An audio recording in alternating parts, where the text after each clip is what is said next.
ಸ್ವಾದ ಸರೋವರಕ್ಕೆ ಸ್ವಾಗತ. ಜಯರಾಮ್ ಮತ್ತು ಲತಾ ಮಾಡುವ ನಮಸ್ಕಾರಗಳು. ವೀಕ್ಷಕರೇ, ನಾನಿವತ್ತು ಸಿಕ್ಕಾಪಟ್ಟೆ ಹಳೆ ಕಾಲದ್ದು ಟ್ರೆಡಿಷ್ನಲ್ ಒಂದು ಖಾದ್ಯ ಮಾಡಿ ತೋರಿಸ್ಬೇಕು ಅಂತ ಇದ್ದೀನಿ. ಅದಕ್ಕೆ ಹೆಸರು ಡಾಂಗರ್ ಪಚ್ಚಡಿ ಅಂತ. ಆ ಡಾಂಗರ್ ಪಚ್ಚಡಿನ ಬರೀ ನಮ್ಮ ಅಜ್ಜಿ ಅಲ್ಲ, ನಮ್ಮ ಅಜ್ಜಿ ಅಮ್ಮ ಮಾಡ್ತಾ ಇದ್ರಂತೆ. ಮೊನ್ನೆ ನಮಗೆ ಯಾರೋ ಒಬ್ಬರು ಒಂದು ಸಮಾರಂಭಕ್ಕೆ ಹೋಗಿದ್ವಿ, ಅಲ್ಲೊಬ್ಬರು ಹಿರಿಯರೊಬ್ಬರು ಸಿಕ್ಕಿದ್ರು. ನನ್ನ ಯೂಟ್ಯೂಬ್ ಚಾನಲ್ ಬಗ್ಗೆ ಮಾತಾಡ್ತಾ ಈ ಹೊಸ ತಿನಿಸು ಬಗ್ಗೆ ಹೇಳಿದ್ರು.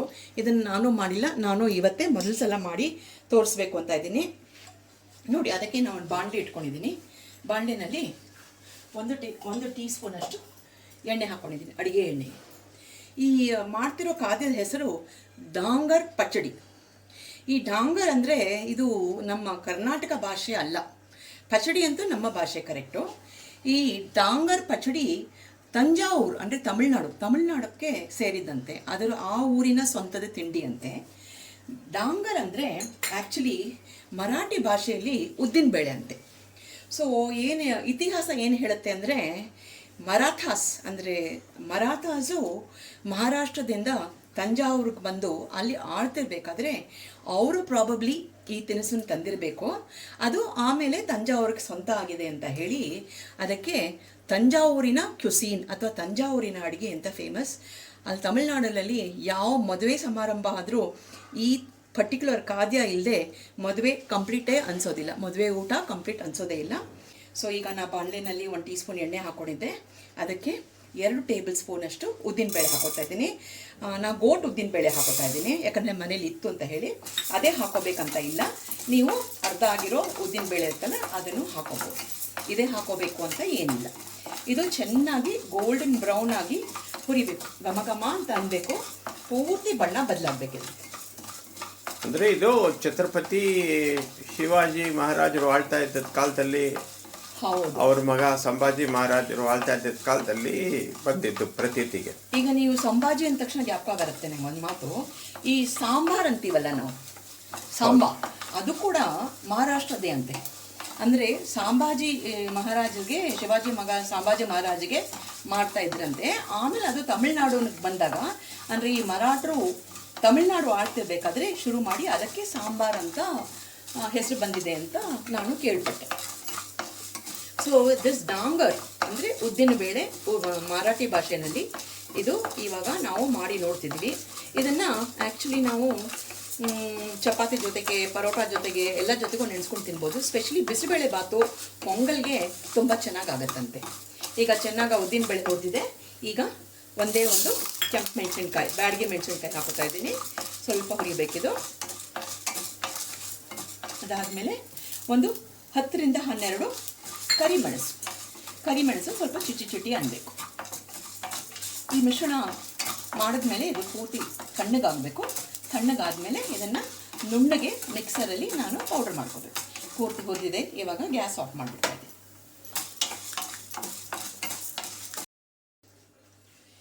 ಇದು ಬೇಳೆ ಮಿಶ್ರಣ ತಣ್ಣಗಾಗೋದ್ರೊಳಗೆ ಈ ಒಂದು ಕುಟ್ಟಾಣಿ ಇಟ್ಕೊಂಡಿದ್ದೀನಿ. ಈ ಕುಟ್ಟಾಣಿ ಒಳಗೆ ಒಂದೇ ಒಂದು ಹಸಿ ಮೆಣಸಿನ್ಕಾಯಿ 3 ಭಾಗ ಮಾಡ್ಕೊಂಡಿದ್ದೀನಿ, ಅದನ್ನು ಹಾಕೋತಾ ಇದ್ದೀನಿ. 1 ಎಸಳು ಕರಿಬೇವು, ಒಂದು ಸ್ವಲ್ಪ ಕೊತ್ತಂಬರಿ ಕ್ಲೀನಾಗಿ ತೊಳೆದು ಇಟ್ಕೊಂಡಿದ್ದೀನಿ ಇದು, ಮತ್ತು 1 ಟೀ ಸ್ಪೂನಷ್ಟು ಜೀರಿಗೆ. ಈ ಜೀರಿಗೆ ಎಲ್ಲ ಇದನ್ನು ಹಾಕ್ಕೊಂಡು ಇದನ್ನು ರಫ್ ಆಗಿ ಸ್ವಲ್ಪ ಕುಟ್ಕೊಂಡ್ಬಿಡೋಣ. ಮಿಶ್ರಣ ಚೆನ್ನಾಗಿ ಆರಿತ್ತು. ಇದನ್ನು ಚಿಕ್ಕ ಗ್ರೈಂಡರ್ ಹಾಕ್ಕೊಂಡಿದ್ದೀನಿ. ಮತ್ತು ಇದೇನು ನಾವು ಕುಟ್ಕೊಂಡಿದ್ನಲ್ಲ, ಇದನ್ನು ಕುಟ್ಟಿದ್ದನ್ನು ತರಿಯಾಗಿ ಹೀಗೆ ಮಾಡ್ಕೊಂಡಿದ್ದೀನಿ. ಇದನ್ನು ಕಡೆಗೆ ಆ ಪಚ್ಚಡಿಗೆ ಮೇಲೆ ಸೇರಿಸೋಣ. ಮತ್ತು ವೀಕ್ಷಕರೇ, ಇದನ್ನು ಕರ್ನಾಟಕದಲ್ಲಿ ಉದ್ದಿನ ಹಿಟ್ಟು ಅಂತಾರಂತೆ. ಇದು ಚಾತುರ್ಮಾಸ ಬರುತ್ತಲ್ಲ, ಆ ಟೈಮಲ್ಲಿ ಫಲಾರಕ್ಕೆ ಸ್ವೀಕರಿಸ್ತಾರಂತೆ. ನಮ್ಮ ವೀಕ್ಷಕರಿಗೆ ಯಾರಾದರೂ ಇದ್ರ ಬಗ್ಗೆ ಜಾಸ್ತಿ ಮಾಹಿತಿ ಇತ್ತಂದರೆ ದಯವಿಟ್ಟು ಕಾಮೆಂಟ್ ರೂಪದಲ್ಲಿ ತಿಳಿಸಿದ್ರೆ ನಮಗೆ ಭಾಳ ಸಂತೋಷ ಆಗುತ್ತೆ. ಯಾಕಂದರೆ ಇದು ಹೊಸದು, ನಮಗೂ ಗೊತ್ತಿಲ್ಲ.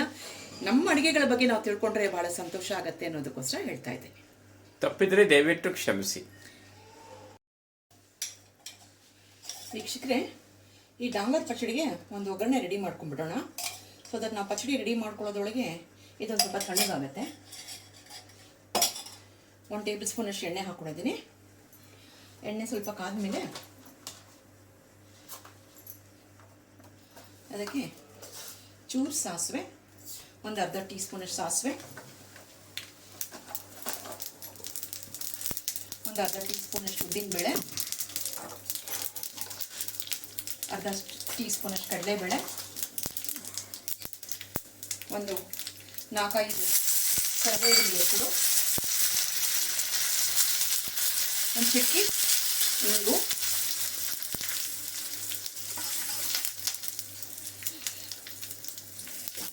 ಇಂಗಿಸ್ ಕಿಂಗ್. ರುಚಿ ಬರೋದೇ ಹಿಂಗಿಂದ. ಮತ್ತು ಕಡಿದಾಗಿ ಒಂದು ಸ್ವಲ್ಪ ಕೊತ್ತಂಬರಿ ಹಾಕ್ಬಿಟ್ಟು ಇದನ್ನು ಹಾಕ್ಬಿಟ್ಟು ಒಂದು ಪಕ್ಕ ಇಟ್ಕೊಂಡ್ಬಿಡೋಣ. ಇದೊಂದು ಸ್ವಲ್ಪ ತಣ್ಣಗಾಗೋದ್ಮೇಲೆ ಆ ಪಚ್ಚಡಿಗೆ ಸೇರ್ಸೋಕ್ಕೆ ಸರಿ ಹೋಗುತ್ತೆ. ಡಾಂಗರ್ ಪಚ್ಚಡಿಯ ಕಡೆ ಸ್ಟೇಜಿಗೆ ಬಂದಿದ್ದೀವಿ ಇವಾಗ. ಇದು ಪುಡಿ ಮಾಡ್ಕೊಂಡಿದ್ದೆ ನೈಸಾಗಿ ನುಣ್ಣಿಗೆ. ಇದನ್ನು ಇವಾಗ ಈ ಪಾತ್ರೆಗೆ ಹಾಕೋತಾ ಇದ್ದೀನಿ.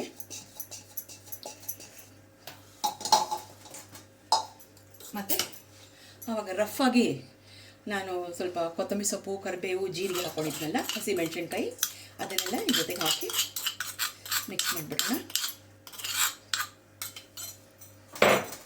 ಚೆನ್ನಾಗಿ ಮಿಕ್ಸ್ ಆಗಬೇಕಿದು.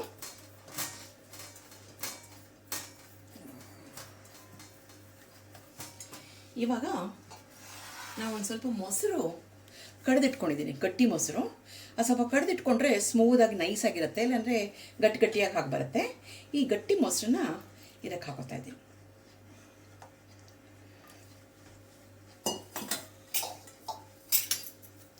ಹಾಕ್ಬಿಟ್ಟು ಇದನ್ನು ಮಿಕ್ಸ್ ಮಾಡ್ಕೊಂಬಿಡೋಣ. ಗಂಟೆಗಳಲ್ಲೇ ಮಿಕ್ಸ್ ಮಾಡಿಬಿಡೋಣ. ಇದು ನಾ ಹೇಳ್ದಂಗೆ ಬಿಸಿಬೇಳೆ ಬಾತಿಗೆ, ಪೊಂಗಲ್ಗೆ ತುಂಬ ಚೆನ್ನಾಗಿರತ್ತಂತೆ. ಅಥವಾ ಅನ್ನದ ಜೊತೆಗೆ, ಬಿಸಿ ಅನ್ನದ ಜೊತೆಗೆ ಒಂದು ಸ್ವಲ್ಪ ತುಪ್ಪ ಹಾಕ್ಕೊಂಡು ಅದ್ರ ಜೊತೆಗೆ ಸೈಡಿಗೆ ಹಾಕ್ಕೊಂಡು ತಿನ್ನೋಕ್ಕೂ ತುಂಬ ಚೆನ್ನಾಗಿರುತ್ತೆ ಅಂತಾರೆ.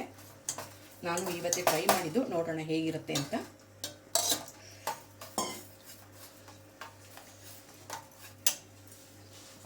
ಇವಾಗ ರುಚಿಗೆ ತಕ್ಕಷ್ಟು ಉಪ್ಪು. ಕೊಂಕಣ ಬಾರ್ಡರ್ ಒಳಗು ಅಂದರೆ ಕೊಂಕಣಸ್ಥರು ಕೂಡ ಇದನ್ನು ಮಾಡ್ತಾರಂತೆ.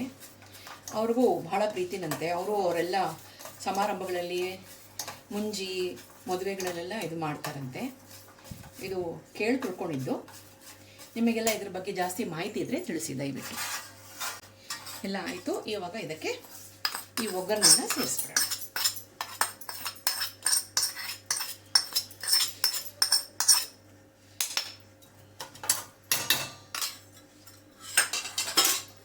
ಬೇಕಾದರೆ ಇದಕ್ಕೆ ಒಂದು ಸ್ವಲ್ಪ ನೀರು ಸೇರಿಸ್ಕೋಬೋದು. ಆ್ಯಕ್ಚುಲಿ ನಂದು ಜಾರು ಪುಡಿ ಏನು ಮಾಡ್ಕೊಂಡಿದ್ನಲ್ಲ, ಅದರೊಳಗೆ ಒಂದು ಸ್ವಲ್ಪ ಪುಡಿ ಅಂಟ್ಕೊಂಡಿದೆ. ಅದಕ್ಕೆ ಒಂಚೂರು ನೀರು ಸೇರಿಸ್ಕೊಂಡ್ಬಿಡ್ತೀನಿ. ಯಾಕೆ ವೇಸ್ಟ್ ಮಾಡಬೇಕು ಅಲ್ವಾ?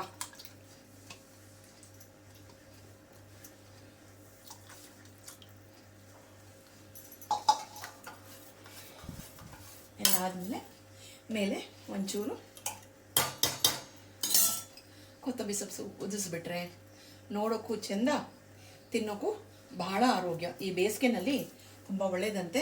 ಸೊ ವೀಕ್ಷಕರೇ, ಎಲ್ಲರೂ ಮನೇಲಿ ಇದನ್ನು ಸುಲಭವಾಗಿ ಮಾಡ್ಕೋಬೋದು. ಈ ಪುಡಿ ಮಾಡಿ ಇಟ್ಕೊಂಡ್ಬಿಟ್ರೆ ನೀವು ಯಾವಾಗ ಬೇಕಾದರೂ ಗಟ್ಟಿ ಮೊಸರು ಕಡಿದ್ಬಿಟ್ಟು ಸೇರಿಸ್ಕೋಬೋದು. ಇಲ್ಲ ಗಟ್ಟಿ ಮೊಸರು ಇಷ್ಟ ಆದವರು ಅದೇ ಸೇರಿಸ್ಕೋಬೋದು, ಅಥವಾ ಮಜ್ಜಿಗೆ ಸೇರಿಸ್ಕೋಬೋದು.